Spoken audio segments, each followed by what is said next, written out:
ನಮಸ್ಕಾರ ವೀಕ್ಷಕರೇ, ಆಪ್ಕಿ ಆವಾಜ್ ನ್ಯೂಸ್ಗೆ ಸ್ವಾಗತ. ಬೆಂಗಳೂರಿನ ಅರಮನೆ ಮೈದಾನದಲ್ಲಿ ಕಾಂಗ್ರೆಸ್ ಶಕ್ತಿ ಪ್ರದರ್ಶನದ ನಡುವೆ ಬಿಕೆ ಹರಿಪ್ರಸಾದ್ ಅವರು ಕೆಪಿಸಿಸಿ ನೂತನ ಅಧ್ಯಕ್ಷರಾಗಿ ಅಧಿಕೃತವಾಗಿ ಅಧಿಕಾರ ಸ್ವೀಕರಿಸಿದರು. ಈ ಸಮಾರಂಭದಲ್ಲಿ ಎಐಸಿಸಿ ಅಧ್ಯಕ್ಷ ಮಲ್ಲಿಕಾರ್ಜುನ ಖರ್ಗೆ, ಪ್ರಧಾನ ಕಾರ್ಯದರ್ಶಿ ರಣದೀಪ್ ಸಿಂಗ್ ಸುರ್ಜೇವಾಲಾ, ಮುಖ್ಯಮಂತ್ರಿ ಡಿಕೆ ಶಿವಕುಮಾರ್, ಮಾಜಿ ಮುಖ್ಯಮಂತ್ರಿ ಸಿದ್ದರಾಮಯ್ಯ ಸೇರಿದಂತೆ ಕಾಂಗ್ರೆಸ್ನ ಹಿರಿಯ ನಾಯಕರು ಭಾಗವಹಿಸಿದ್ರು.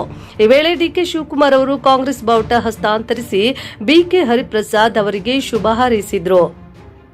ಪದಗ್ರಹಣದ ಬಳಿಕ ಮಾತನಾಡಿದ ಬಿಕೆ ಹರಿಪ್ರಸಾದ್, 2028ರ ವಿಧಾನಸಭೆ ಮತ್ತು 2029ರ ಲೋಕಸಭೆ ಚುನಾವಣೆಗಳು ಪಕ್ಷಕ್ಕೆ ದೊಡ್ಡ ಸವಾಲಾಗಿದ್ದು, ಸಂವಿಧಾನ, ಪ್ರಜಾಪ್ರಭುತ್ವ ಮತ್ತು ಜಾತ್ಯತೀತ ಮೌಲ್ಯಗಳ ರಕ್ಷಣೆಗೆ ಎಲ್ಲರೂ ಒಗ್ಗಟ್ಟಾಗಿ ಕೆಲಸ ಮಾಡಬೇಕು ಎಂದು ಕರೆ ನೀಡಿದರು. ಮುಖ್ಯಮಂತ್ರಿ ಡಿಕೆ ಶಿವಕುಮಾರ್ ಮಾತನಾಡಿ, ಕಳೆದ 6 ವರ್ಷಗಳಲ್ಲಿ ಕಾಂಗ್ರೆಸ್ ಪಕ್ಷಕ್ಕೆ 75 ಲಕ್ಷಕ್ಕೂ ಅಧಿಕ ಸದಸ್ಯರನ್ನ ನೋಂದಾಯಿಸಿ ಸಂಘಟನೆಯನ್ನ ಮತ್ತಷ್ಟು ಬಲಪಡಿಸಲಾಗಿದೆ ಎಂದು ತಿಳಿಸಿದರು. ಇದೇ ವೇಳೆ ಮಾಜಿ ಮುಖ್ಯಮಂತ್ರಿ ಸಿದ್ದರಾಮಯ್ಯ 2028ರಲ್ಲಿ ರಾಜ್ಯದಲ್ಲಿ ಮತ್ತೆ ಕಾಂಗ್ರೆಸ್ ಅಧಿಕಾರಕ್ಕೆ ಬರಲಿದ್ದು, 2029ರಲ್ಲಿ ರಾಹುಲ್ ಗಾಂಧಿ ಅವರನ್ನ ದೇಶದ ಪ್ರಧಾನಮಂತ್ರಿಯನ್ನಾಗಿಸಲು ಎಲ್ಲರೂ ಹೆಗಲಿಗೆ ಹೆಗಲು ಕೊಟ್ಟು ಶ್ರಮಿಸಬೇಕು ಎಂದು ಕರೆ ನೀಡಿದರು.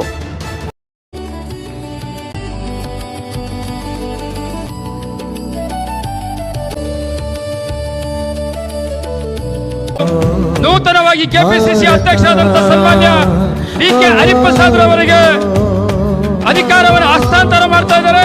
ಈಗ ಅಧಿಕೃತವಾಗಿ ಸಹಿ ಮಾಡೋದ್ರ ಮುಖಾಂತರವಾಗಿ ಅವರಿಗೆ ಅಧಿಕಾರವನ್ನು ಹಸ್ತಾಂತರ ಮಾಡ್ತಾ ಇದ್ದಾರೆ. ಹಳ್ಳಿ ಹಳ್ಳಿಗಳಲ್ಲಿ ನವದೇಶ ಒಲಿತೆಲ್ಲ ನಮ್ಮ ಹೊಣೆ. ಮಹಾತ್ಮ ಗಾಂಧೀಜಿಯವರು ದಂಡಿ ಯಾತ್ರೆ ಆದಮೇಲೆ ಮತ್ತೆ ಈ ದೇಶದಲ್ಲಿ ಒಂದು ಹೋರಾಟ, ಒಂದು ಯಾತ್ರೆ ನಡೆದಿದೆ ಅಂತಂದ್ರೆ ಭಾರತ್ ಜೋಡೋ ಯಾತ್ರೆ. ರಾಹುಲ್ ಗಾಂಧಿಯವರು ಕಾಶ್ಮೀರಿಂದ ಕನ್ಯಾಕುಮಾರಿವರೆಗೂ ಏನು ಪಾದಯಾತ್ರೆ ಮಾಡಿದ್ರು, ಆ ನಮ್ಮ ರಾಜ್ಯದಲ್ಲಿ 23 ದಿನಗಳ ಕಾಲ ಶ್ರೀಮತಿ ಸೋನಿಯಾ ಗಾಂಧಿಯವರು ಬಂದು ಹೆಜ್ಜೆ ಹಾಕಿ ಸಾಕ್ಷಿ ಆದ್ರು. ನೀವು ಶಕ್ತಿಯಾಗಿದ್ರೆ ನಾವು ಶಕ್ತಿಯಾಗಿರ್ತೇವೆ. ಇವತ್ತು ನಾನು ಸಿದ್ದರಾಮಯ್ಯನವರೆಲ್ಲ ಕ್ಯಾಬಿನೆಟ್ ಅಲ್ಲಿ ಚರ್ಚೆ ಮಾಡಿ, ನನ್ನ ಸಹೋದ್ಯೋಗಿಗಳ ಚರ್ಚೆ ಮಾಡಿ 100 ಕಡೆ ಹೊಸ ಕಚೇರಿಯನ್ನ, ಗಾಂಧಿ ಭಾರತದ ಹೆಸರಿನಲ್ಲಿ ಹೊಸ ಕಡೆ ಕಾಂಗ್ರೆಸ್ ಕಚೇರಿಯನ್ನ ಮಾಡಲಿಕ್ಕೆ ಎಲ್ಲ ಜಾಗಗಳನ್ನ ಮಂಜೂರಾತಿಯನ್ನು ಮಾಡಿಸಿದ್ದೇವೆ. ಇದೊಂದು ಇಡೀ ದೇಶಕ್ಕೆ ಒಂದು ಇತಿಹಾಸ ಪುಟಕ್ಕೆ ನಿಮ್ಮ ರಾಜ್ಯ ಸೇರಿದೆ.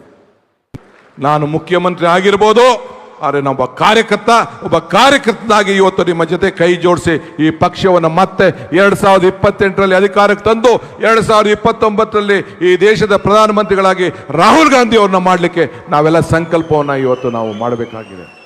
ಇನ್ನೊಂದು ದೊಡ್ಡ ಘೋಷಣೆಯನ್ನು ನಾನು ಮಾಡ್ತಾ ಇದ್ದೇನೆ. ಕಾರ್ಯಕರ್ತರಿಗೆ ಶಕ್ತಿ ಕೊಡಬೇಕು ಅಂತೇಳಿ ನಾನು, ನಮ್ಮ ವರಿಷ್ಠರು ನಾವು ಮಾತಾಡಿದ್ದೇವೆ. ಪ್ರತಿಯೊಂದು ಪಂಚಾಯಿತಿಯಲ್ಲೂ ಕೂಡ 5 ಜನರಿಗೆ ಗ್ಯಾರಂಟಿ ಸಮಿತಿಯನ್ನ ಮತ್ತೆ ರಚನೆ ಮಾಡುವಂತ ಕೆಲಸವನ್ನು ನಾನು ಮಾಡ್ತೇನೆ. ಅವರೆಲ್ಲರೂ ಕೂಡ ಮತ್ತೆ ಹೋಗಿ ಈ ಫಾರಂಗಳನ್ನ ತೆಗೆದುಕೊಂಡು ಹೋಗಿ ಮತ್ತೆ ಮರುಪರಿಶೀಲನೆ ಮಾಡಿ ಅವ್ರಿಗೆ ಶಕ್ತಿಯನ್ನು ತುಂಬಬೇಕು. ಅದು ನಾನು, ಹರಿಪ್ರಸಾದ್, ಸಲೀಂ ಅಹಮ್ಮದ್, ಇನ್ನ ಬಹಳ ಜನ ಲೀಡರ್ಸ್ ಎಲ್ಲ ಇಲ್ಲಿದ್ದೀವಿ. ವಿದ್ಯಾರ್ಥಿ ನಾಯಕರಾಗಿ ಬೆಳೆದಂಥವ್ರು, ವಿದ್ಯಾರ್ಥಿ ನಾಯಕರಾಗಿ ಬಹಳ ಜನ ಇಲ್ಲಿದ್ದೀವಿ, ಸ್ಟೂಡೆಂಟ್ ಲೀಡರ್ಸ್ ಆಗಿ ಇದ್ದಂಥವ್ರು. ಇವತ್ತು ಮುಂದಕ್ಕೆ ಇದೇ ಜೂನು ನೆಕ್ಸ್ಟ್ ಕ್ಯಾಬಿನೆಟ್ ಅಲ್ಲಿ ತೀರ್ಮಾನವನ್ನು ತೆಗೆದುಕೊಳ್ತಾ ಇದ್ದೇವೆ. ರಾಹುಲ್ ಗಾಂಧಿ ಅವರ ಮಾರ್ಗದರ್ಶನ ಇದೆ. ಈ ವರ್ಷದಿಂದನೇ ನಮ್ಮ ಪಂಚಾಯತಿಂದ ಪಾರ್ಲಿಮೆಂಟ್ವರೆಗೂ ನಾಯಕರುಗಳು ಬೇಕು. ಆ ನಾಯಕರುಗಳು ಬೇಕಾದ್ರೆ ವಿದ್ಯಾರ್ಥಿ ನಾಯಕರನ್ನು ಬೇಕು. ಅದಕ್ಕೆ ಈ ವರ್ಷದಿಂದನೇ ವಿದ್ಯಾರ್ಥಿ ನಾಯಕರ ಚುನಾವಣೆಯನ್ನ ಎಲ್ಲ ಕಾಲೇಜ್ಗಳಲ್ಲೂ ನಡೆಸಬೇಕು ಅಂತೇಳಿ ಈ ಸರ್ಕಾರ ತೀರ್ಮಾನವನ್ನು ಮಾಡ್ತಾ ಇದೆ ಅನ್ನೋ ಮಾತನ್ನ ಈ ಸಂದರ್ಭದಲ್ಲಿ ಹೇಳಲಿಕ್ಕೆ ಬಯಸ್ತಾ ಇದ್ದೇನೆ. ಪಕ್ಷದ ವಿದ್ಯಾರ್ಥಿ ಘಟಕದ ಸಂಘಟನೆ ಇನ್ನು ಶಕ್ತಿಶಾಲಿಯಾಗಿ ಬೆಳೆಬೇಕು. ಯುವಕರ ಸಂಘಟನೆ ಶಕ್ತಿಶಾಲಿಯಾಗಿ ಬೆಳೆಬೇಕು. ಪಾಪ ಬಿಜೆಪಿ ಅವ್ರಿಗೆ ಬಹಳ ಚಿಂತನೆ ಇದೆ.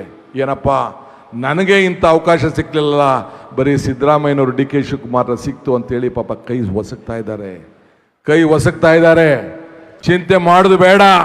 2028ರಿಗೆ ಮತ್ತೆ ನಿಮ್ದೇ ಸರ್ಕಾರ, 29ಕ್ಕೆ ನಿಮ್ದೇ ಸರ್ಕಾರ. ಅದಕ್ಕೆ ನಾವು ನೀವೆಲ್ಲ ಸೇರಿ ಸಂಕಲ್ಪವನ್ನು ಮಾಡೋಣ.